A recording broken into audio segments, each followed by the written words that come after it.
Test. 1, 2, 3, 4, 5.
Designate, her designate. Good morning, good morning. Good morning. So happy to see everyone. Happy HBCU Day, Capital. Let's do that. Really appreciate all of you being with us this chilly morning as we talk about items that matter and institutions that matter greatly to our state. And so I really want to thank you for being here this morning. We have a robust agenda and a really great day. And really want to thank our CCA partners because it's HBCU Day with CCA, Complete College America today. So I really want to thank them. So with that, I will ask Ms. Bree Golden Phillips to call the roll. All right, Dr. Reed, here. Chancellor Year. Here. Dr. McMeans. Here. Ms. Woods. Here. Dr. Gallo. Here. Dr. Collier. Here. Dr. Gann. Here. Ms. Williams. Here. Thank you. Secretary Shalin, not here. Rep. Landry. Here.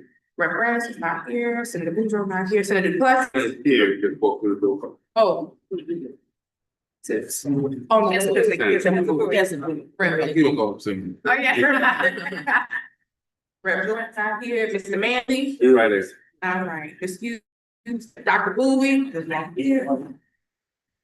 Planning not here, Mr. Career, Here. Mr. Harris. Here. All right. Chancellor Brown is not here, Senator Jeff Andrews not here, Mr. Castillo not here, Dr. Barnes Steamer here, Chancellor Stein. Here.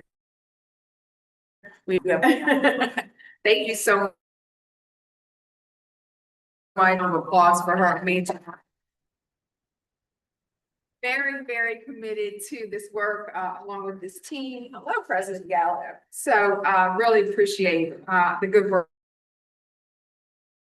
This day is going to give us an opportunity to really celebrate and highlight the important work of our HBCUs. We certainly cannot start this day without reflecting on the amazing leadership of Dr. Norman Francis. A true giant in higher education, a man who impacted communities, our state and our nation. And so just really appreciate the work and want to make sure we're reflecting on him as an ancestor who left such a legacy for us. I had an opportunity as Dr. Teamer and others on this table, Chancellor Bowie did, to attend the memorial celebration that asked for him. It was a wonderful trip, a deserving tribute to a man who has made such an incredible impact. As you know, longest serving president in the nation, man who presidents of this country called on to talk about things that mattered, and someone who certainly advocated in his life and his legacy was around lifting minority students. And as you know, Xavier sends more African-American students successfully through medical school than anyone in the country. So a proven track record, a great legacy. Would you like to add anything to that? Dr. Hunter Reed, just want to say thank you. I think thank you is the word that we've heard so much since his passing. I think a lot of people express their gratitude to him, to his family. And I can't stop dwelling on those words. Thank you, because I think we know a lot of what we should be thanking Dr. Francis for. Certainly his leadership at Xavier University, but also his leadership at Liberty Bank, the largest African-American owned bank in the country. And there's a strong correlation between those two entities because you had to have the finances to pay for your education. And I think we'd be remiss not to mention that. And you touched on his leadership in service to our presidents, but also in our military to our nation. But what I kept going back and struggling more than anything is those that knew him knew how humble he was. There's so much he's done for us that none of us would know, because it was not his way to brag or boast of what he'd done for another, but also he was a man of deep faith. And I have no doubt that we've been the beneficiary of those prayers. So just thank you to Dr. Francis. Thank you all for acknowledging him. And I know he would say thank you to those of you all that are serving, what y'all are doing for HBCUs, what y'all are doing for education in this state. But most importantly, y'all willingness to serve and represent your communities. He being that. Thank you. Thank you. Thank you so much. We also are fortunate to be in this space, as you know, as a result of the work of the HBCU task force and certainly Bree as a force. We now have permanent HBCU exhibits in the State Museum. And so you'll have a chance today to take a look at those, but it was important that the story of the HBCU sit as part of the state's story. And so that's one of the reasons we like coming back here to the museum as well. So definitely want to look at that, and we definitely Ronald, want to make sure that we reflect on how we can more prominently lift Dr. Francis's story in this museum as we move forward as well. Yes, ma'am. All right, so in addition to HBCU Day, we will be transitioning some of us in about an hour to the Capitol for a House Appropriations Committee meeting. Yesterday, we were in Senate Finance talking about the importance of investing in higher ed, particularly as we think about where we are in this state. As you see headlines of amazing economic development wins, and we know that the real win is only if our people fill the jobs for the companies that are coming to Louisiana. And so we have work to do to make sure that we're making the case in a way that encourages more of our legislators. These are our champions. They already know the great work, but then more people understand the importance of investing in higher education, investing in our HBCUs and our talent. We're thankful for the champions who are with us because they're always talking about the importance of HBCUs, the importance of investing in our people. And so we're grateful to each and every one of them as well. So Bree, do you want me to talk about, Bree tells me what to do, you guys know. Approval of the meeting minutes. Okay. So you have in your packet the minutes from the February 2026 meeting. Is there a motion to approve those minutes? Motion and a second. All in favor, say aye. Any opposed? Motion carries. Thank you. All right. So with that, I believe I turn it over to you, Bree, for the overview of the HBCU. Awesome. Good morning, everybody. Thank you so much for being here at the crack of dawn here. I appreciate each and every one of you more than you know. So I'm going to give you an overview of what's going on today. As Dr. Reed mentioned, House appropriation starts at 9 a.m. But I want to say higher education is around third or fourth on the agenda, so it's likely that higher ed won't be heard until around 10 o'clock or so, but we're going to get you out of here for those who have to be there and present. With that being said, we'll have the meeting from about 9:30 a.m. After that, we will turn it over to Complete College America, who will be hosting some of your staff, faculty, and staff members, and have some workshops from about 10 a.m. to 3. We will host lunch. Thank you to Complete College America for sponsoring lunch as well. Lunch will happen around 12 noon, and we will also have a special film presentation honoring Dr. Francis. After lunch, we will go back into the workshops, and then we will have our awesome HBCU Day reception that'll start around 4:45, 5 p.m. I will say I looked at the legislative calendar today. House will go in at 1. So for those of you who are presidents and chancellors or representing presidents and chancellors, we will have in members of the HBCU Advisory Council. I will escort you to the House chamber to be recognized by Representative Landry. And then at 2 p.m., that's when the Senate goes in. You'll be recognized in the Senate chamber by Senator Duplessis. So that's pretty much an overview of today. Excellent. Thank you, Bree. Any questions?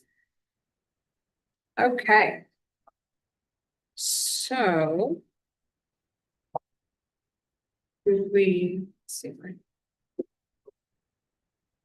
Next, we have our legislative updates. All right.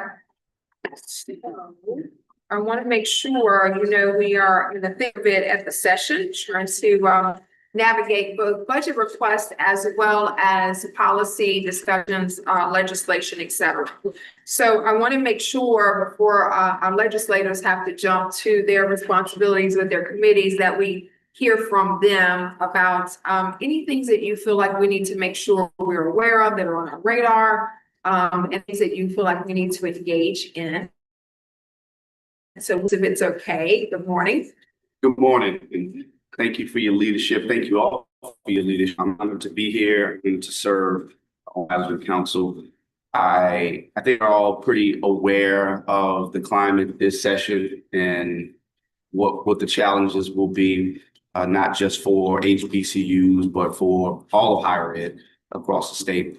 I thought you all did a great job yesterday in Senate Finance. I listened in as much as I could, and was actually going back and forth from finance to appropriations, but ensuring that we continue to drive home the message of why it's critical that we fund higher ed, why we highlight the continued disparity between what we see at other universities, which we want to get funded as well, but continue to invest in our HBCUs and the value and the necessity, not just the value or the feeling that you get from it, but the necessity of properly invested in HBCU so that we can put our people in these jobs that we're celebrating, that we're going to be getting as a result of all these other economic development investments that we're making as a state.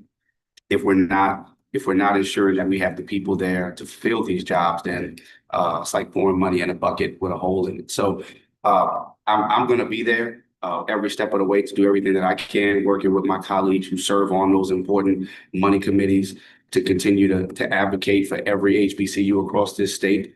And we'll do everything today to make it special, honoring you all on the Senate floor, and I'm sure they'll do the same on the House floor. But I just can't thank you all enough for continuing to lead in spite of the challenges that you face, from lack of capital investments and trying to do the maintenance and the repair on the facilities across the state.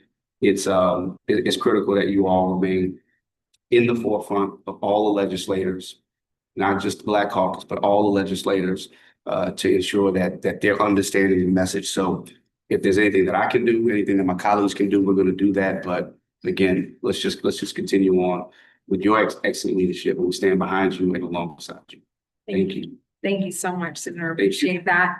Representative Landry, I'll have him go next, if that's okay. And he sits on Education, House Education Committee. So good morning. Good morning. Good morning. I think I could have said it better than my colleague, Senator Duplessis, which is always a tough act to follow. But I just want to kind of echo some of his sentiments. We are very much aware of what is being told at the Capitol, what is happening at the Capitol, in some of these committees, and with some of our colleagues, unfortunately. But we stand strong. I think you see before you, and you'll see on the House and the Senate floor how impactful HBCUs can be by the number of elected officials that are products of those HBCUs, myself included. And so always indebted for the education, the culture, but the investment that was made into me by the HBCUs and all over the state. I'm sure my colleagues will share that as well. And so as Senator Duplessis said, we stand with you fully in support of the efforts, of the challenges, and know that we will do everything we can to try to change that tide, to fully support and fully invest back into the same schools that have invested on as well. So thank you for your work. Thank you for your leadership. And like he said, whatever we can do, please don't hesitate to reach out to us and let us know. Thank you. Thank you. Rep. Dort. Well, you got me going last. They covered pretty much everything. But here's what I'll say. Certainly we support you guys. I think that's obvious. And the work that you guys are doing. One of the things though, I certainly want to say, because I just had this conversation last night.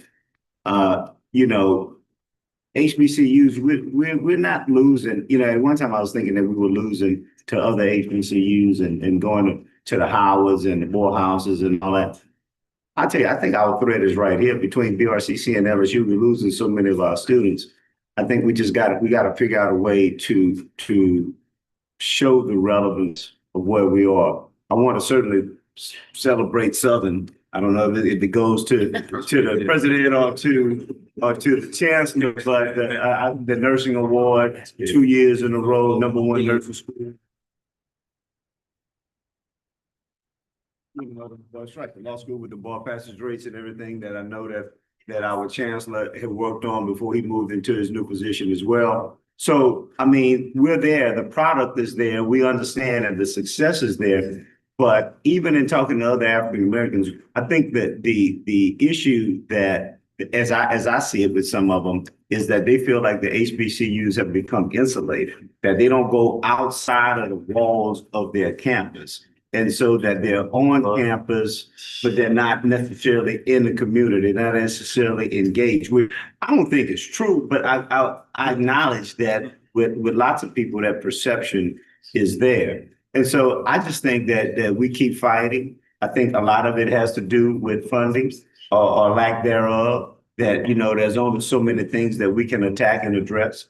But we want to try to give you the resources that you need to do those things. But I think as we do that, I also think strategically we need to start thinking about, and not that we aren't doing it, but just to bring it to the forefront again and keep it on the front of everybody's minds that we need to address some of those issues. So I appreciate everything, you guys. Thank you. So I'm gonna call on Chancellor McMeans, President McMeans, to reflect on that, because we were in conversation last week with the House Appropriations Chair. And he focused in on, of all the documents we shared with him about our budget, he focused in on food insecurity. And said that a student had written to him, found him on the internet and written to him to say, I'm between semesters or between my financial aid dollars coming in and I need help. And so I want the on and what that means for the group. For that, you know, one of the things I still wear my hat as Chancellor of Ag Center, and one of the best things is our farmer market. As you know, Southern is in a food desert. Hopefully we're going to be addressing that in a year or so. But also the other thing is that we have students that don't have access to fresh produce. And the third most important thing, I found this out when I went to DC 2 weeks ago to meet with the Secretary of Agriculture. We have socially disadvantaged farmers. Can't call them nothing. Although I do call them Black farmers. Yeah. But in a new language, it's called socially disadvantaged. But we give them an opportunity to sell their produce to us. So it's economically viable. We're taking care of students and we're taking care of our community, which we're located. And so Chairman McFarland said this is one of his passions. And so we are going to dedicate a portion of our resources to increase those types of activities, not only in Baton Rouge, but throughout the state. It's great to see us investing in our farmers. We learned from the pandemic and the supply chain. There was a niche for these small farmers that they could do things that the large farmers couldn't do. And people don't understand that. So we preach that all the time. And so and before I be quiet and just take any questions, I want to thank this woman right here. You know, my mother always tells me, and she tells me more, she's in memory care right now, but she remembers certain things. And she said, make sure every day you learn something new. I learned from this woman yesterday because the questions they were asking Dr. Reed, I was like, oh, she's gonna answer that question. That's a hard question. She answered it, but she didn't answer it. Because it was one of those things that she is supportive of not only the HBCUs, but all of the higher education and understand the value of higher ed. And I will say, I will continue to say through this, the value in being interim is that you can say certain things you can't say if you were permanent. And so I will continue to push for base funding and increasing base funding for Southern University. Because, and I know Chancellor's gonna get on me about this, but the three best colleges, in my opinion, or at least the fastest growing colleges, are nursing, engineering, and agriculture, right? We need faculty, and in order for you to get additional faculty, you need additional resources that are recurring, right? So recurring, at one time, does it one time. And so we're looking for that base funding to do so. And as I close what Senator Jackson said yesterday, we've done a lot with a little. Can't imagine if we have adequate, if not equitable, what we can do. So we will continue to preach that throughout the session. Thank you. Thank you. So, one of the things that we're going to do when we have the farmers market is invite legislators, to your point, to come and see the farmers market and invite the House Appropriations Chair and others. So as we will answer your call to say, open your doors, be in the community, be engaged, think about those opportunities to invite others to come and to identify their passion and share it. Because there are a lot of ag folks in the legislature, as you know, and lots of folks who are interested in lots of things that our HBCUs are doing. So we will be very intentional about trying to make those connections and inviting lots of people to come see what we're doing. So thank you for that. And thank you for the compliment. I appreciate that. All prayers welcome. Thank you. Prayers welcome. All right, Brittany, you want to share a little bit about some of the legislation? I absolutely will, and I'm gonna start off with everybody. You have it in your phone. Dates. As you all remember, during the last February HBCU meeting, when we were at Grambling, we talked about some of the dates that, legislative session is gonna come in rolling quick and fast. We have already convened on March 9th, and we already started having hearings. Yesterday, we started budget hearings with Senate Finance, today House Appropriations, as we already mentioned. And then also, we will begin our first round of committee meetings with respect to education committees. We will be both in Senate and House Education tomorrow. We have a couple of our priorities that will be heard, and I'll go on more about that. And then kind of this is a note. Senate Education will start meeting on Wednesdays, depending on the number of bills that are going to be heard. That may be possible that they may spill into another day. And House Education will be heard on Wednesdays as well. There may be some days we should be hearing things on Tuesdays, and I'll talk about some of those tentative dates that we were shared. Starting off with the Board of Regents priorities, I already kind of mentioned this in the last meeting in February, but as early as tomorrow, Senate Education, Senator Edmonds will be presenting Senate Bill 305 that deals with recommendations for our career alignment task force. And I do want to talk to the commissioner to talk a little bit more about the task force and the things that we've been working on in Puerto Rico. So, Senator Edmonds asked us to really look at what does it mean to be a career connected campus, and how do we really think about success, not just being graduating students, but graduating students with work-based learning experiences, internships, apprenticeships. So we've had a task force. It's a 2-year task force. We finished 1 year. Strata Foundation is supporting the task force, but this legislation does 2 things. One, it sets up a dashboard around career-connected campuses, so you could self-assess, are you doing the kinds of things that will help your institution to be more education to employment aligned?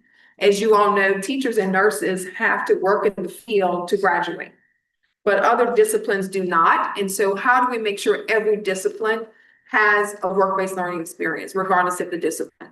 2, the bill asks for us to begin collecting data on work-based learning, so that we can figure out who's doing work-based learning in terms of business and industry and how to expand that. So those are the 2 things the bill does. Strata Foundation is flying in today. They will testify tomorrow.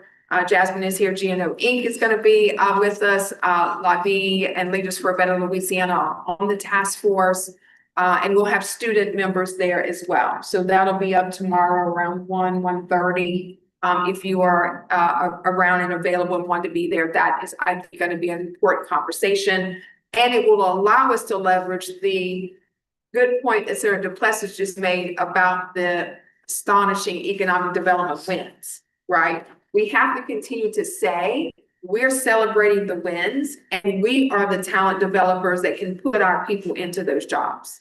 Because business and industry is not going to wait. They will import talent if the talent is not there. And so we have to continue, I think, to connect that conversation as legislators are thinking about and celebrating those economic development wins. So that's that piece of legislation. Thank you, Commissioner. And then kind of a follow up with respect to, things that the Board of Regents does. As I mentioned before, our good legislators over here offer a lot of bills that create a lot of task forces, and a good margin of those. Our House of Louisiana Board of Regents, we're a great convener. Because we are a coordinating board, and so the next set of bills come from legislatively created task forces. Both HB 636 and HB 738 came as a result of the Caleb Wilson Hazing Prevention Task Force that was coordinated with our agency and facilitated by Dr. Allison Smith in the back right there in the orange. HB 636 is tentatively scheduled for House Education next Wednesday. This will strengthen hazing prevention education requirements campus-wide. It's going to improve and strengthen reporting requirements and consistent adjudication procedures. It's going to improve on what was done back in 2017 with the Maxwell-Hoover laws. This is going to strengthen that a little bit more, as I mentioned. And this is authored by Representative LaFleur and co-authored by Senator Price and Boudreaux, who all three of them sat on the task force, and Representative had it as a co-author as well. I will say as a note, the family of Caleb Wilson, particularly the mother and the father, have been almost at every single hearing, never missed one, never missed a committee meeting. And so they will be present for that testimony on that bill as well. This bill will be named after Caleb.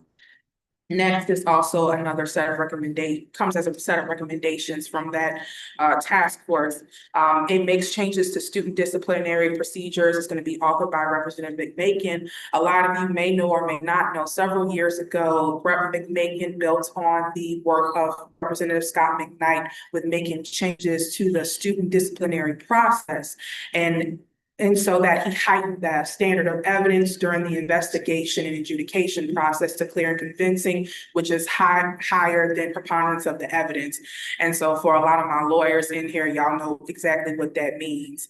But with respect to this, and as it comes as a result of the task force, a lot of your systems, as we have talked to them, said that clear and convincing evidence is a very higher standard. We are the only state in the country that allows that during disciplinary procedures.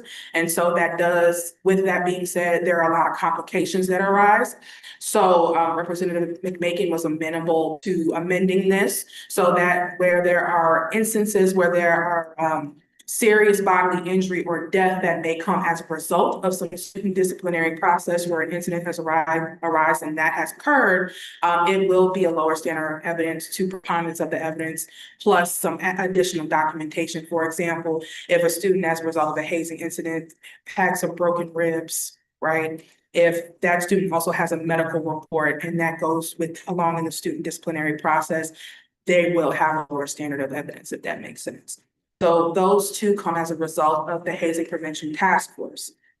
Next, Senate Bill 347, digital misuse, comes as a result of a report recommendation from the Power-Based Violence Review Panel that we coordinated with Senators Barrow and Mazel and several other representatives sit on this task force.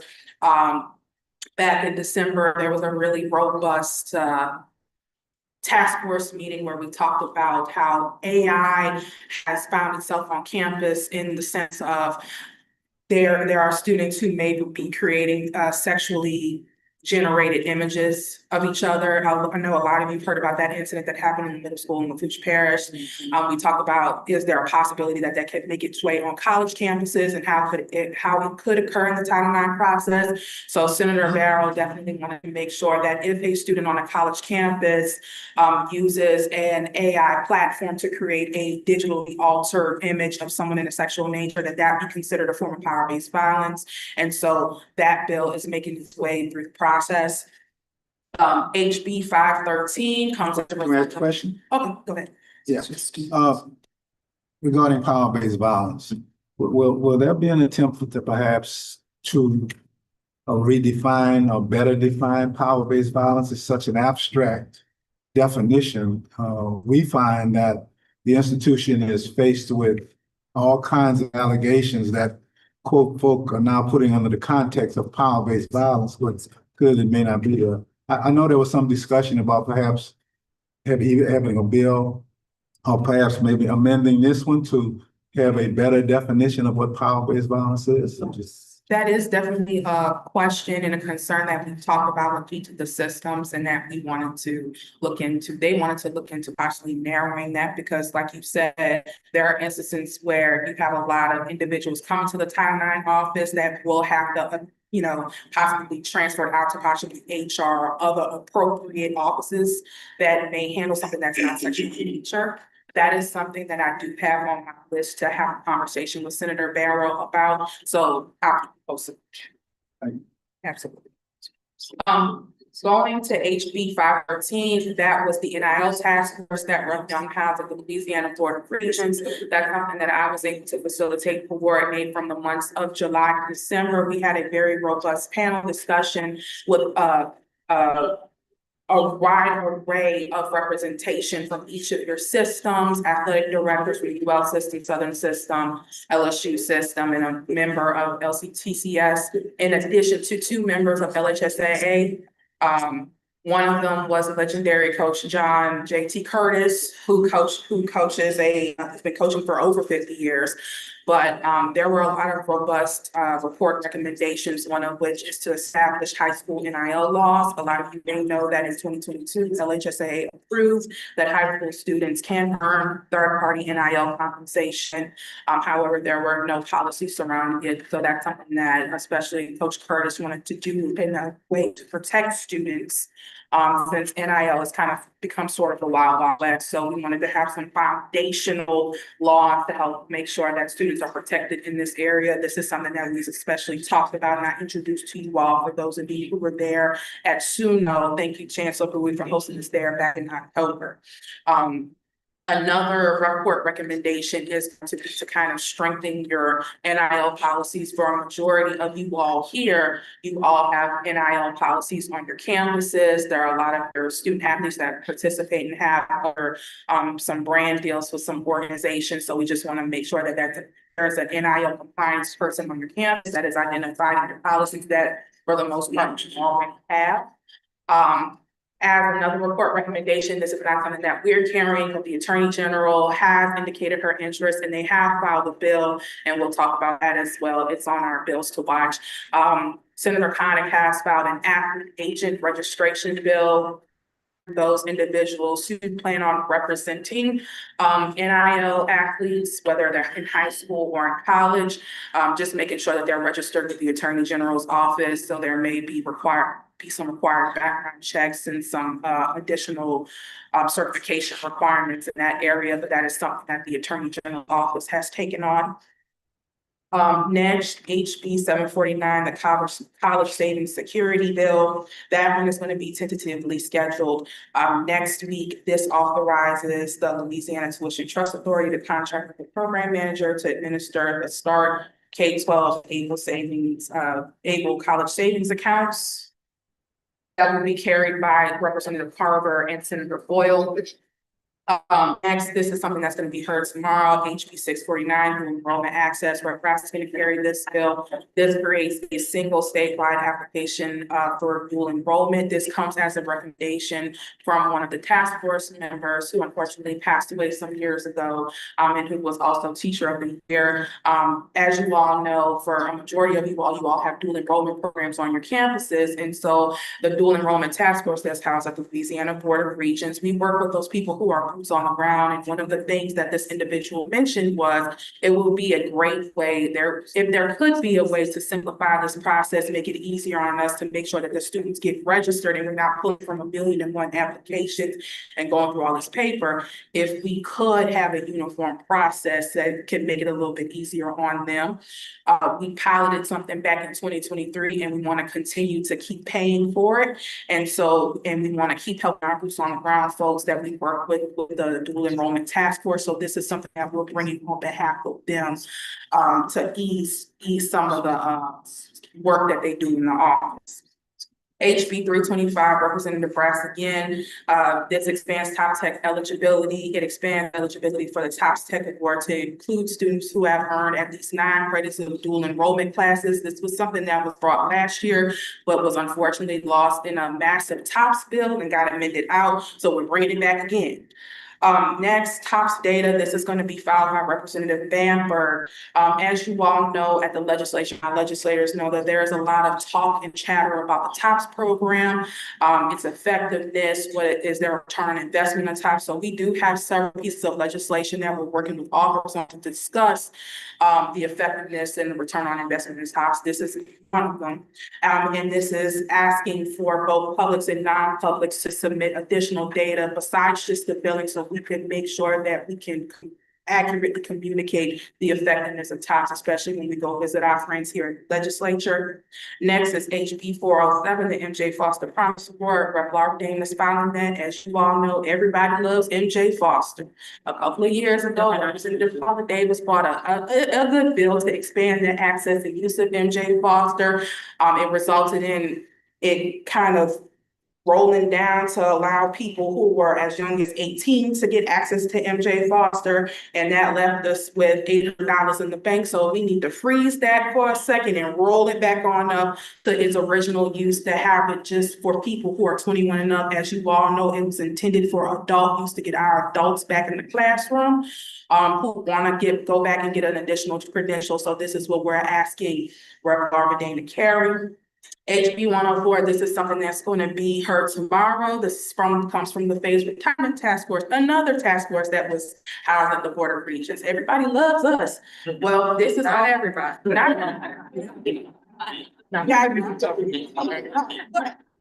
But we're aspiring. We're gonna have to remind people, this is what we do with taxes.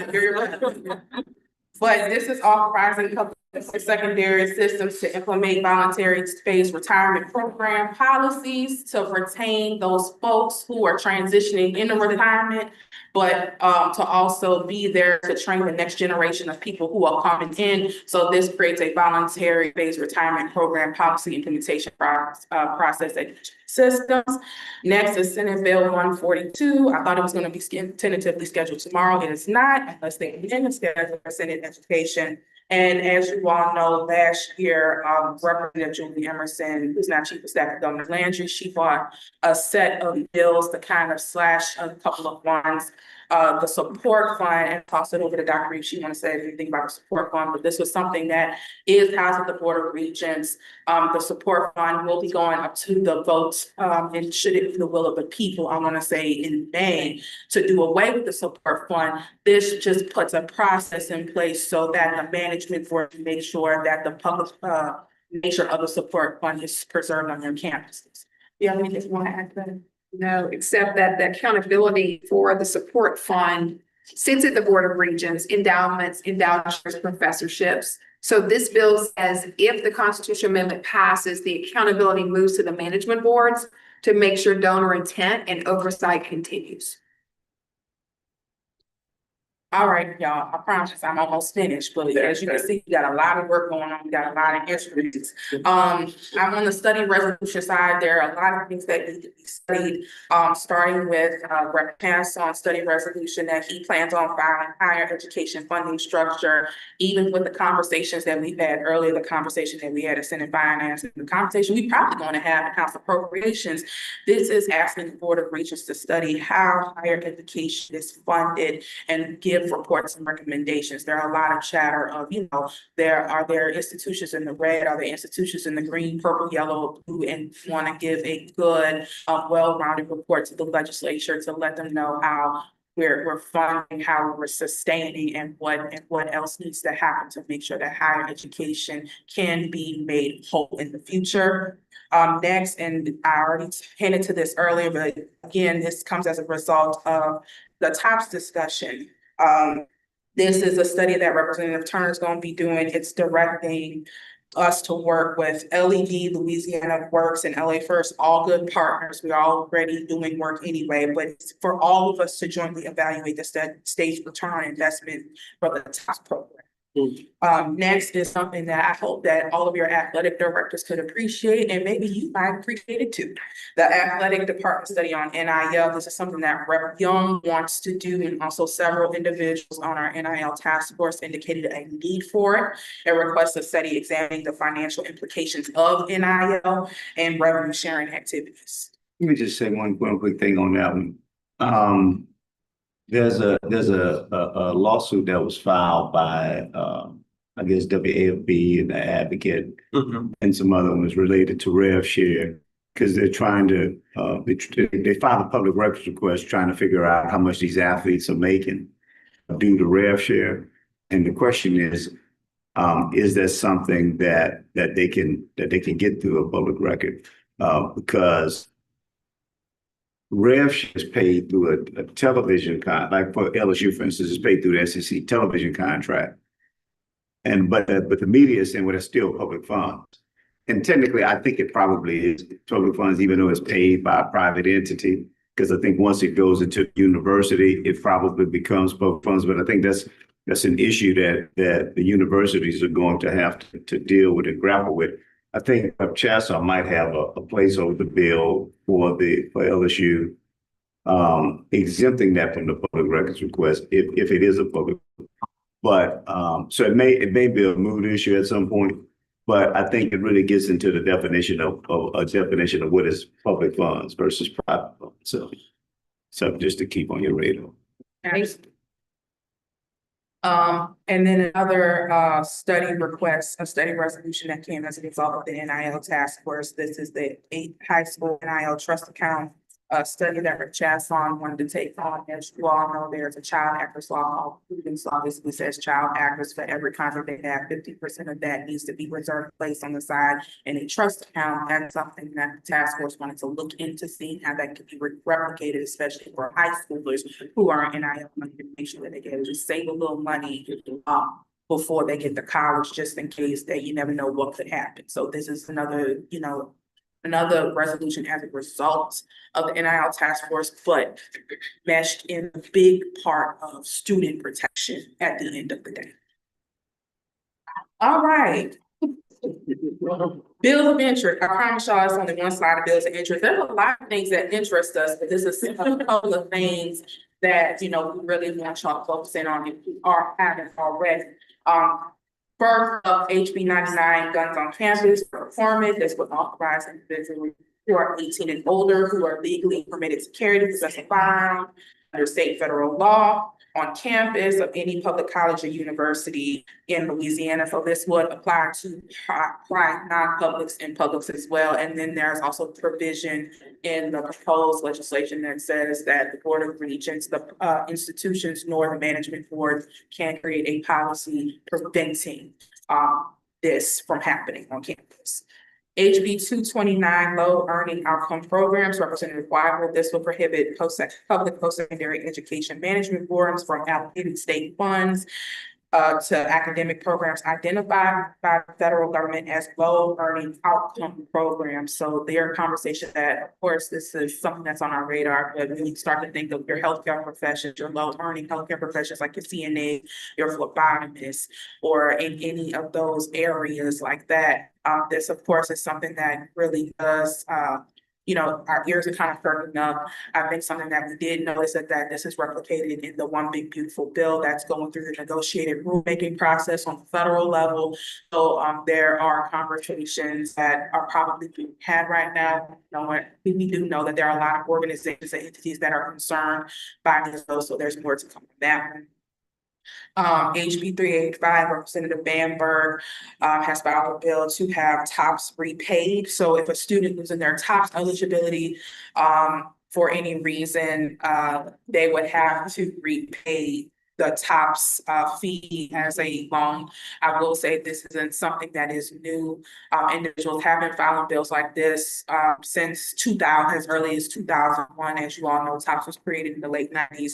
So both legislators, both Republican or Democrat, have tried in past years to make TOPS a loan repayment program. So this isn't something that is new at all. But of course, this is something that we have our eye on. HB 626, and I'm gonna toss it over to you, Rev. Jordan, to talk about your bill.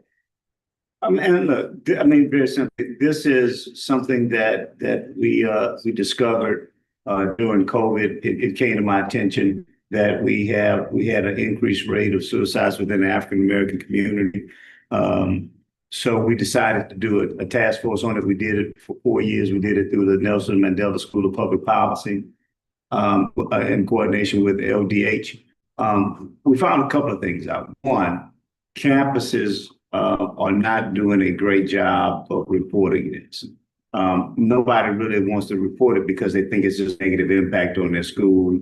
It's not good marketing to say that you had these suicides on campus when you're trying to recruit and retain students. So we're trying to work with that, Senator Boudreaux and I, working on that piece of it. The other part of it is between, of course, I don't think it's a secret, between social media and bullying and these new pressures on kids. You talked about a bunch of these deals with these deep fakes with AI and this power-based violence. All those things have led to an increase in violence, and suicide within the African-American community, which prior to COVID really had not been a huge issue. We're not saying it didn't happen, but it was not a huge issue. Also worked with Dr. Frank Campbell. I don't know if some of you know him, but he's a retired professor at LSU, but he started the Crisis Intervention Center here in Baton Rouge. He's one of the founding members. And frankly, he's one of the top suicidologists in the world. He trains all over the world in doing this, but through my legal practice in some cases we had years ago, we worked together, and he's the one who initially brought it to my attention and was saying what was going on. So this is just something, that we're trying to implement to bring some awareness to it, but also to get the universities and colleges to make sure that they're doing a better job of reporting on some of this stuff. So, I mean, that's it in a nutshell. Dr. Clay, I know, started off on the committee, but then when he moved on to his other position, he wasn't able to complete it with us. So I do thank you for serving on that one. Thank you, Rev. Jordan. Two more bills, Senate Bill 120, NIL financial literacy training. Senator Talbot, as you all know, there are currently NIL laws on books right now in revised statute. It requires our colleges and universities, our public colleges and universities, to do several things, one of which is to offer financial literacy and other specific, like time management skills to student athletes. Right now, it is required for you to offer 2.5 hours of training. This just bumps it up to 3.5 hours. This is something that we are monitoring as a placeholder, but currently that's what the current language says right now. And then HB 391, Representative Bacon would like to eliminate the Board of Regents. So that's all I have to deal with. Are there any other items or any questions? Yes.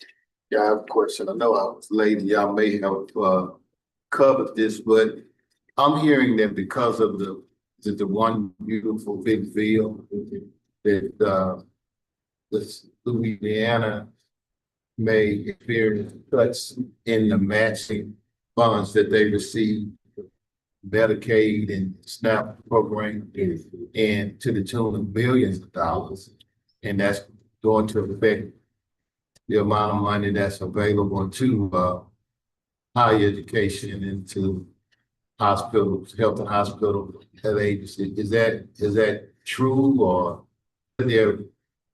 our congressional delegation is trying to mitigate that in DC, but how real is that possibility?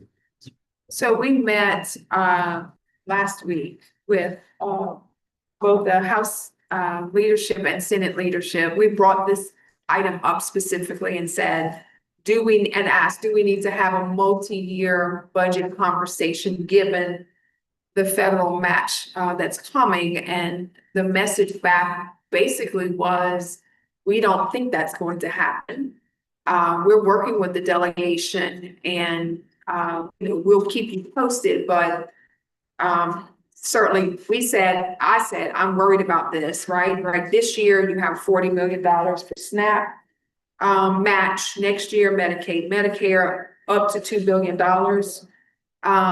And so we raised it and it was met with, it's okay. It's going to be okay. So we'll see. We certainly are going to continue to keep our eye on it.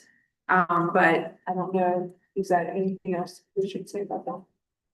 Yeah, and there are some political implications to, if the House flips in midterms, that obviously could impact the implementation. So it's kind of a wait and see, but at least the legislative leadership, we know that we are concerned about potential implications. But right now, there's some belief that the House could very well flip, and that might resolve that.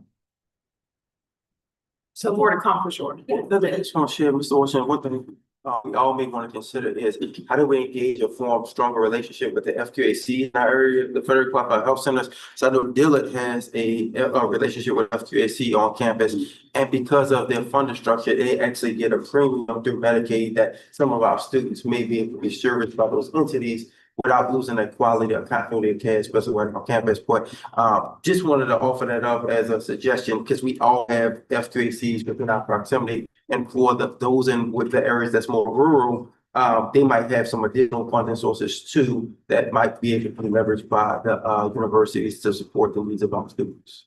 That's great. We'll make a note of that. Maybe we can bring someone to talk about that too at a future meeting as well. Thank you. Other questions, comments, concerns, anything else we didn't hit? Jasmine, anything as you think about the work you're Yes. doing? Absolutely. So one thing that came to mind, which was HB 651 that Representative Brass is carrying, the instructor share rebate program. I believe currently the bill only applies to the LCTCS system and that, but essentially it offers a 50% rebate for an employer to allow for their employee to teach as an instructor at an LCTCS school. And so that is something that, of course, for Dr. Saab is really important, but it also could serve as a model as we move forward in how do we ensure that we're embedding instruction that is being led by and or complemented by industry professionals with that incentive involved. So I just wanted to note that. In the Louisiana Works arena as well, kind of an indirect impact on what we're talking about today, but there are some really large reforms taking place being driven by Louisiana Works in the governor's office. One of those is to essentially allow for the department to request a waiver to more flexibly spend WIOA dollars.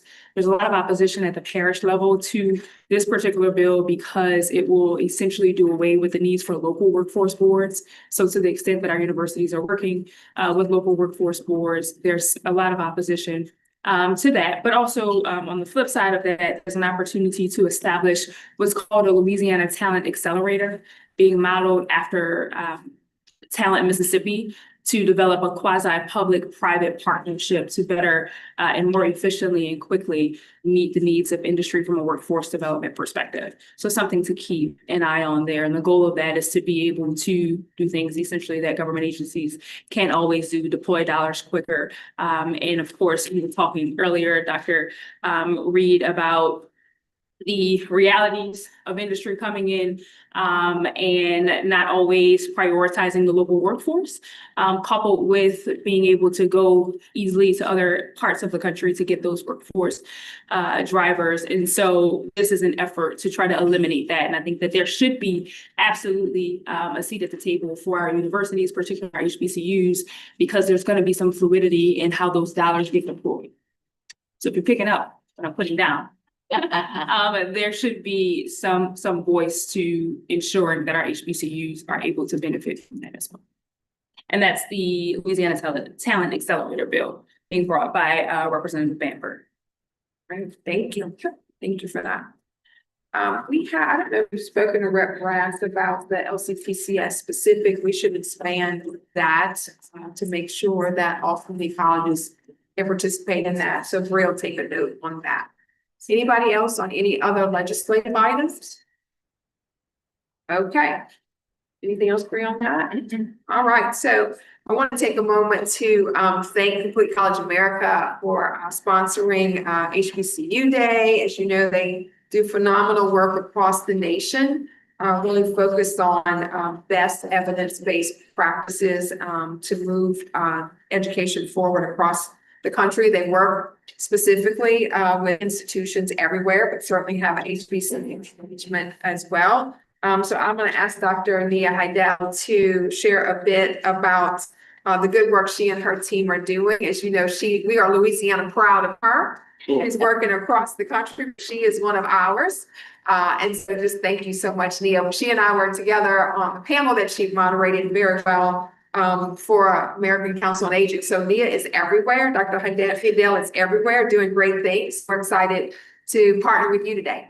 Well, thank you so much for having me. I am Louisiana proud. I'm a New Orleans native, so I'm happy to move back about 13 years ago. And I was at Dillon. I was back to work for Dillon. So thank you very much for having me.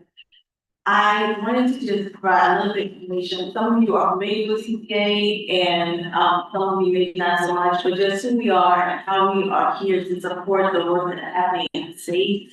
The way we're structured, because Louisiana is a member of our alliance, that means that any institution, private or public, in the state can participate in any of our projects and or can benefit from any of the resources that we have. So I'll just go through this a little quickly. I'm going to get all day, so there'll be plenty of time to ask this question if you have any.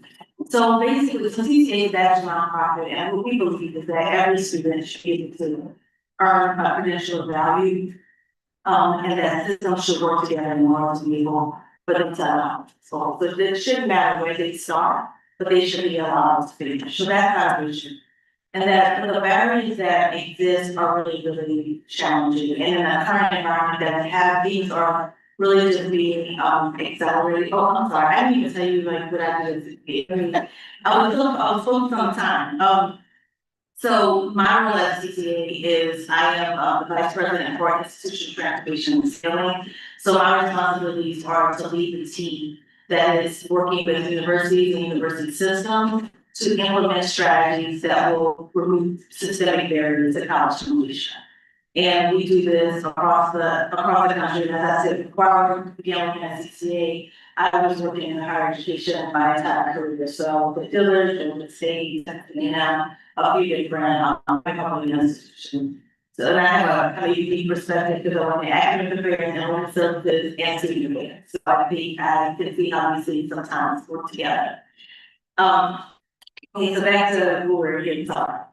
So the barriers are high. You know, students are not graduating on time, and they're not graduating some at all. When the pandemic, we had approximately 36 million adults with some college and a degree. By the time the pandemic was over or 2020 had passed, we're up to 42 million returning adults. So some individuals, some college and degrees already debt and not the experiential that they thought was going to help them be able to advance their economic and social mobility.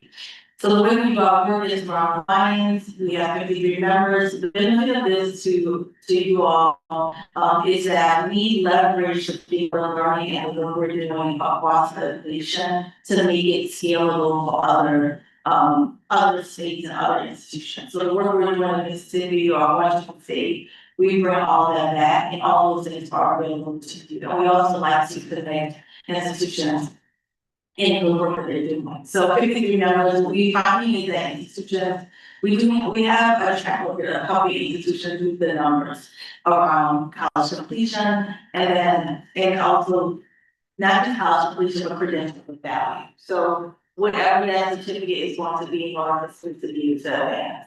Now, there's lots of conversation around whether or not education is valuable, but the data still shows that so secondary, people still believe that there is some benefit to higher education. And I always talk when I have this conversation and I said, well, it's not valuable. I think everyone will tell me that in a college degree.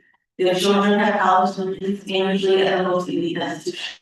We need to really interrogate why rhetoric is around, that it's not valuable. And the reason for that should be is that it is known that this is the way to increase your economic capability, and there is an effort to make sure that only some people are able to participate.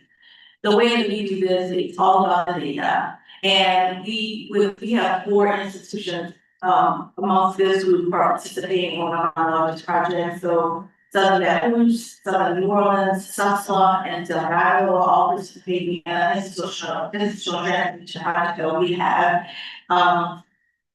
And one of the things that we're really focusing on is the data. What do you know about the students? What do you know about how they're accomplishing what they are or not? And how can we use the data to be able to make better decisions? Now, there are some problems with people trusting the data because historically we have had situations where data has been used to eliminate programs, eliminate people, not people, that sounds really bad, eliminate roles. But the goal is to really be able to interrogate and say, this is the problem that we have, and what are the things that we can do to be able to fix that. We have to build trust in the people wanting to use data and people really having conversations about data. Things are complex, and so we have complex problems, and we need to plan for a complex solution. And so we design for that and for the intersection of all these things. We want shared accountability. This is something that oftentimes is challenging because everybody has a role in the education of our learners, and then everyone on campus has a responsibility to be able to advance the work that we're doing. When I work with Dr. Ron over there, she used to say, student success is everyone's business. And we have to make sure that people understand that and that they own it. That can only happen as leaders, this group, if you're engaging people at all levels of the organization in the addressing the problem and doing the work. And then connecting the experts. So we have the people who work at CCA were hired intentionally because of their lived experiences and the things that they can bring to the conversation. But also we reach out to across our alliance to recruit people to work with us on behalf of our institution and to bring their experiences. So we have this afternoon, we have an afternoon full of workshops. And so Dr. Von Seymour is one of our consultants, Dr. Richard here is also here. And so we're looking for people on your campus. So if you have someone on your campus right now, read the song, then I want to know who they are so that we can help them, we can have them help us to improve the situation that we have across the nation. This is how we do our work. It's about policy, perspective, and practice. What are the policy levers that are impacting the work that we're doing? What are the perspectives that we're bringing to the table? How are we including people with different perspectives in identifying problems and coming up with solutions? Because that's really important. I was a faculty member and led a committee. I used to have the most continuous faculty members possible on the committee because they're going to say anything is wrong. And when there's a vote, they're a part of the process, right? So you want to make sure we have diverse perspectives. And then how do we get all this stuff in practice? And practice is really good, it needs to be effective, but we know that we need to connect practice back to the policy. Because if it's only a practice, then when the person leaves, the practice leaves. And we want to make sure these initiatives are embedded in our infrastructure. We believe that leads to college completion. And then our ultimate goal is economic opportunity, social mobility, and I know this is here in today's time after 2000. But we are looking to elevate all parts of our population, especially those who have been historically disenfranchised and excluded. So the strategies, and I can go on and on about these. What's important for you all to know is that we have 18 strategies that we have identified based on data and evidence that when we do implement these things with fidelity, that we see that students have a better experience and they're more likely to complete. So it starts with purpose. Do they know why they're here? Have we designed an environment that's really gonna work for them? How are we engaging students to make sure that they understand all of their options? What is the structure that we have in place for them? So are we looking at, is everyone taking college algebra? We have many mathematicians in here. I'm gonna tell you, college algebra, you know, is a precursor to calculus. Everyone doesn't need that. Some people may need statistics, but how are we looking at college algebra? The failure of college algebra is the #1 predictor of whether or not students will actually graduate college. And so thinking about all these things, so we have schedules, you'll see that most of our students are part-time nationally, we have a high numbers of part-time students. But are we still basing all of our academic plans on full-time students? So what does that look like? And momentum, how are we helping students to get the momentum around, moving forward, getting to completion, and support, which is some of the things that you all were talking about this morning around food insecurity. You can do all these other things right, but if you're not paying attention to students, basic needs, their mental health, all these things, looking at their life circumstances and incorporating that into the work that you do, none of it really matters. And so we know that after COVID in particular, that we have to pay attention to holistic student support. So how do we put these things together? It doesn't look the same on every campus, every student population is different, and so that's we coming in, we're working with you. It's really to figure out what do you need, what do you students at your campuses? So students that don't have no need something different than students at Graham. But what are those things and how do we design something, or help you to design something that looks the best? So this is just a model that I can share with you all here, just so you can kind of understand that we're moving from what we feel, because we know, because we work with students and we've been on the campus, to how do we make this concrete and really actionable? Because I think I just said friends, I moved over, but oftentimes they, and CFOs don't care about how you feel. They want to know, what does the number say? What is the plan? How are you going to get there? What are specific discrete steps? And so really thinking about and walking through what that looks like, so we can have everybody figure out what their part is. And that's really, really critical to making sure that we're able to transform. And I consider this presentation, if y'all want it. So the work, alliance and advocacy, building connections, we have lots of resources that we make open source, so they'll be on our website. My colleague, Dr. Shamia Stokes is on the way, she got delayed because of the travel. But she should be here shortly. She's the person who's assigned to Louisiana for her region, and she has resources that show engagement, and you can tell she should share.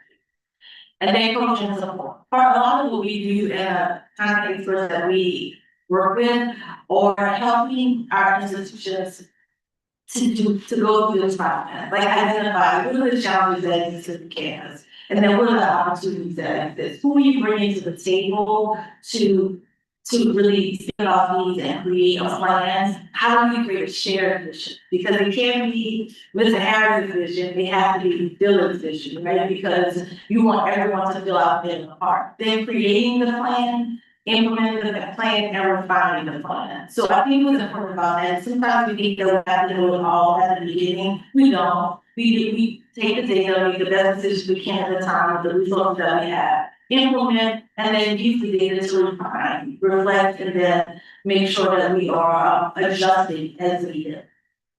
Start impact. So we are getting results. Now CCA focuses on on-time completion. So I know I've been right now doing six year graduation rates, 150%, or 3 years for 2 year institution. We want on time, because on time if the student is planning to graduate on time. Okay, if that is their plan, because it costs you approximately $150,000 a year in not only cost for college, but unearned income over time, but every additional year that they are enrolled in the lab. So what we see is that the numbers have been moving when institutions are instituting these strategies with them. We're seeing we still have some ways to go, because we don't want to represent an 80% graduation rate, completion rate, but we're moving in the right direction, which is always good.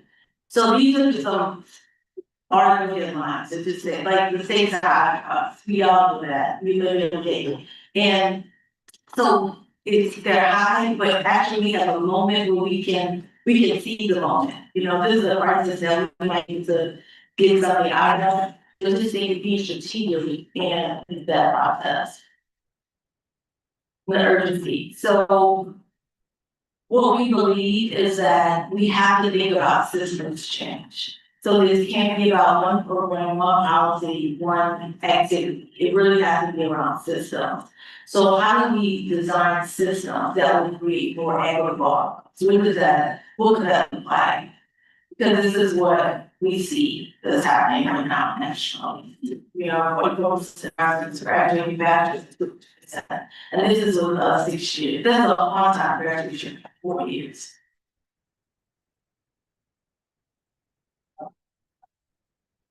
Okay, and then this is, and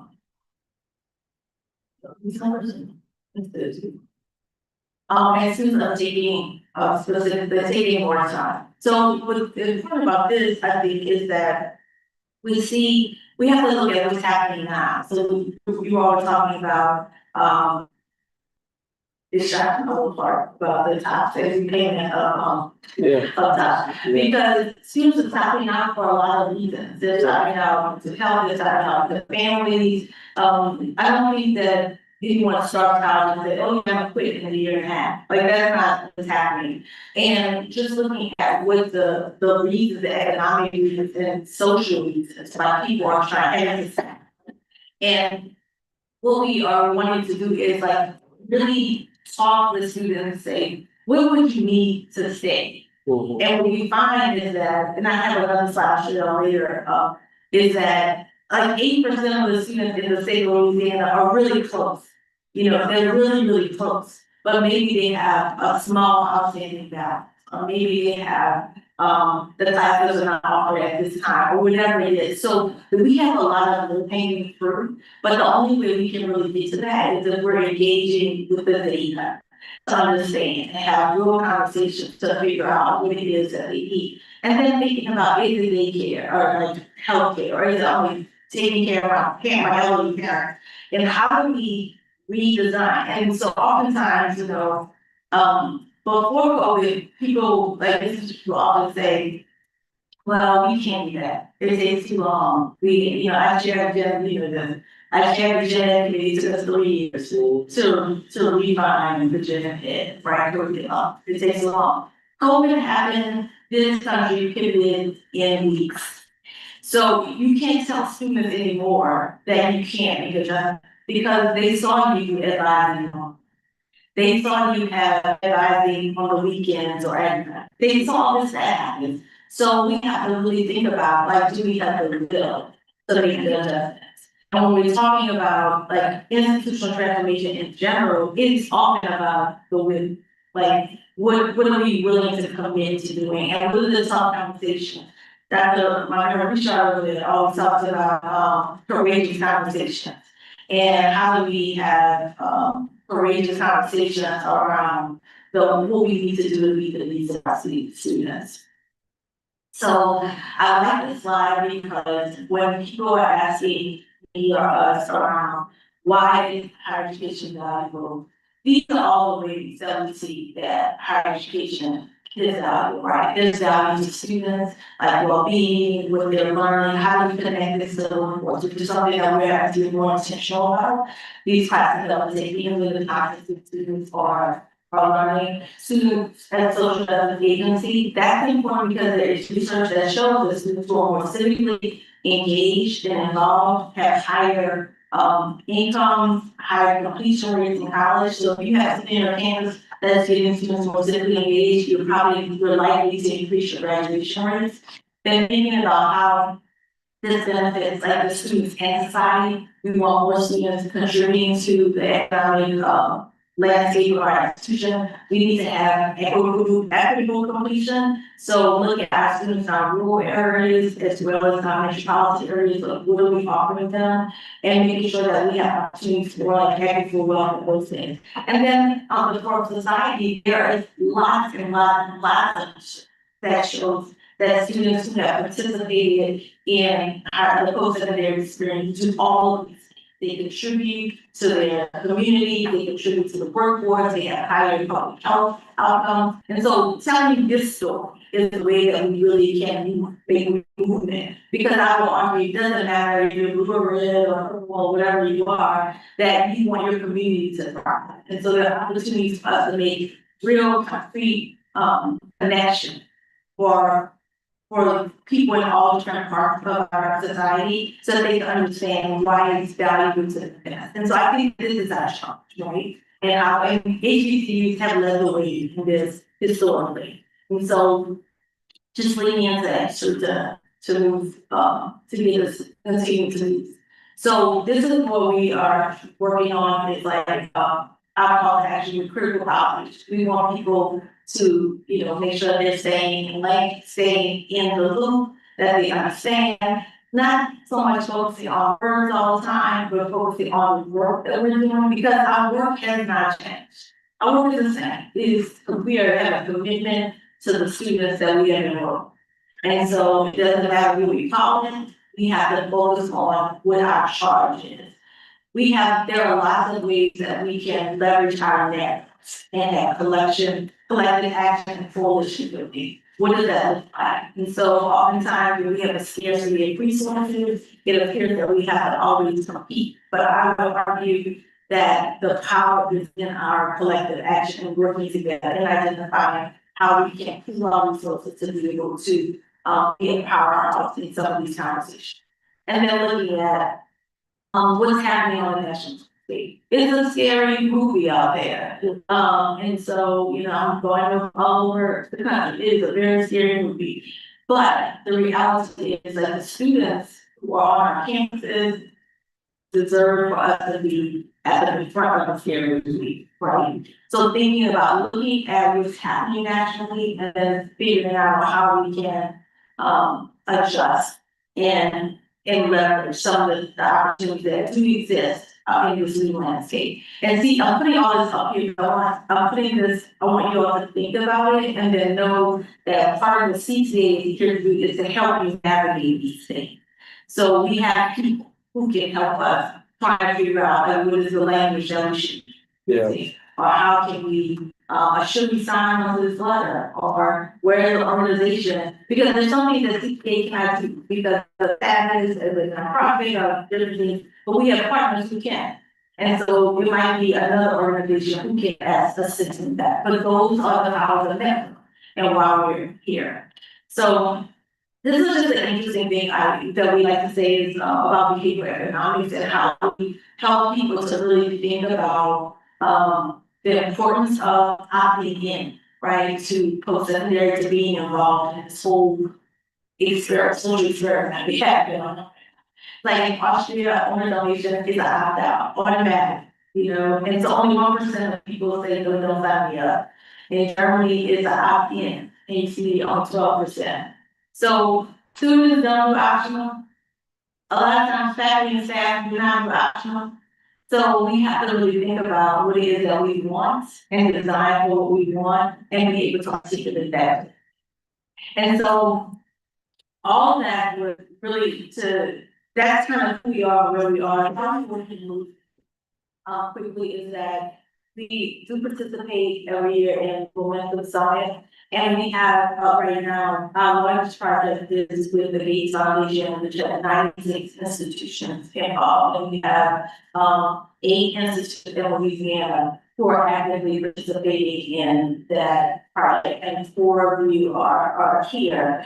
And with that project, we provide support for our data. I do your data faculty with your staff, so understand the data, making sure that more than 1 or 2 people know how to use data in our reports. Then looking at student success for we have 11 different areas and identifying what strategies are best for you as it relates to your strategic plan and aligning the strategy that we have with what you're trying to accomplish, and then providing direct technical assistance. So professional development, passive, come into a workshop, this is who we are, okay, great. And technical assistance, this is the workshop, but now this person is assigned to you to work with you to help you move from idea to implementation. Now, if you are, and we do that with this project, we also do it with other spaces. And so the way we are leveraging this project for the state, even if you're not one of our 8 institutions, is whenever we can have a statewide meeting and invite everyone to participate. So we had a data, statewide data day 2 years ago. We'll be doing a couple of things later, this year. But so I would offer you like to just kind of, read on know. But when you see things that are there, we're offering them, I would invite you to participate. And the thing I would say is, one thing I would say is, oftentimes the hesitation is around capacity. Our staff is retired. We have each difficulty. There are always things happening. And I understand that because I worked in higher ed, like on campus, right, all the time. So I understand that. What I would offer you to consider is that the money will not be always. And so sometimes it could be beneficial to realign some things to take advantage of the resources when they are there because they won't save. And with the current philanthropic climate, it is becoming more and more difficult to get, like the big foundations are now a little edgy. So it's becoming more and more difficult to confirm that, you know, you're definitely gonna have this money moving forward. So just thinking about how can you leverage what you can do while it's there, because, you know, it may not be there. And the last thing I'll say is, I know that's one thing I want to share. The last thing I'll say real quick is that I think the other huge benefit of participating in these large scale projects like this one we have to be foundation is that they are paying very close attention to the states that are moving things, to institutions that are moving things, and when other funding, they want shortcuts. And so the belief that it's random and everybody has a chance, I don't know if that's really accurate. It is everybody has a chance, but you tell me the 5 institutions that are going to show up every time and help me make my dreams. And I have a list in my head of institutions that I am presidents and commissioners that they call these people. And what you want to do is, as you're participating more and more, is you want to be on somebody's list. So that when they call, which they do, that you can say, like I always say, you know, Commissioner Marie, she's gonna get it done. And I don't know Louisiana, but it's proven. And so you just want to be on somebody's list and just making sure that you're doing what you can and using the resources that you have to be able to be in your space. Yeah, and I was just gonna say that the majority of the time, the ask is to the presidents, the chancellors, and then you all kind of send it out to who you think needs to get this work done. And I say for the institutions that are engaged presently, the one thing that we do is asset mapping. So Sasua, Delgado, you know, I'll be with Dr. Bowie soon to talk about SUNO and SUBR, is looking at your strategic plan, aligning the opportunities that are being offered through CCA and aligning it with momentum. So we're not taking the time right now to do asset mapping. So at all of the schools, I'm doing asset mapping. So if you're working with Complete College America, or you're working with Achieving the Dream, or you're working with the Louisiana Board of Regents around momentum, a lot of the fatigue with the staff is coming from the fact that we're not helping them to see that all of these threads align. And you do have the same people for the most part doing a lot of the work. We just hired in person, but you have the same people for the most part doing the work. You know, Dr. Bowie, you have new people on board, but they're familiar with this from other institutions and places that they've come. You know your team at SUSLA. So we have people in place really understand how to pull these pieces together so that you're not feeling the fatigue, or the staff is not feeling the fatigue, because they see how each of these opportunities align with your strategic plan to help you meet your goals, which then helps the commissioner meet the goals for the state of Louisiana. So I'm on that. I'm on that. And so we'll keep it moving. And of course, you know, I'm going to support all the institutions that are interested in being supported. And,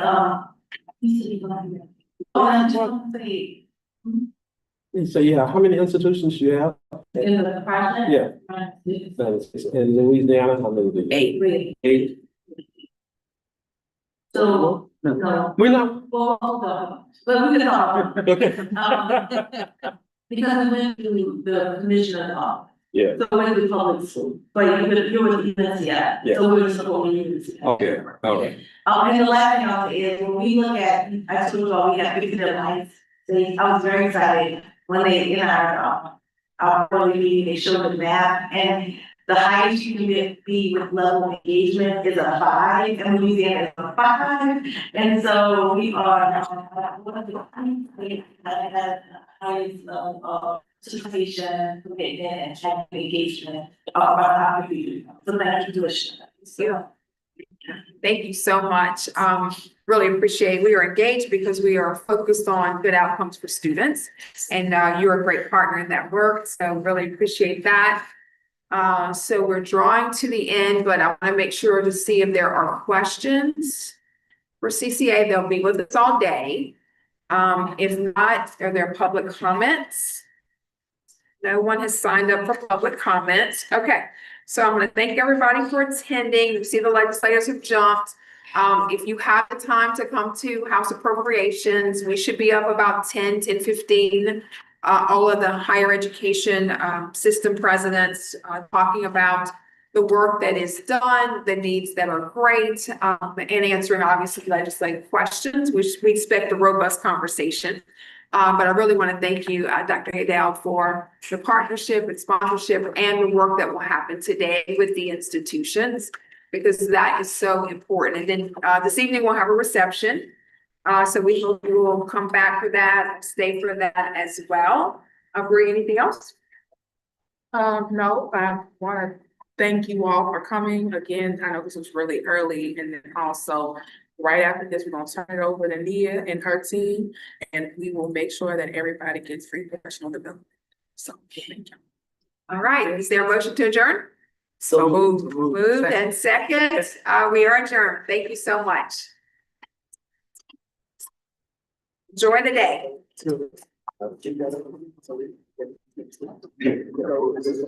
See you over there. We got so close to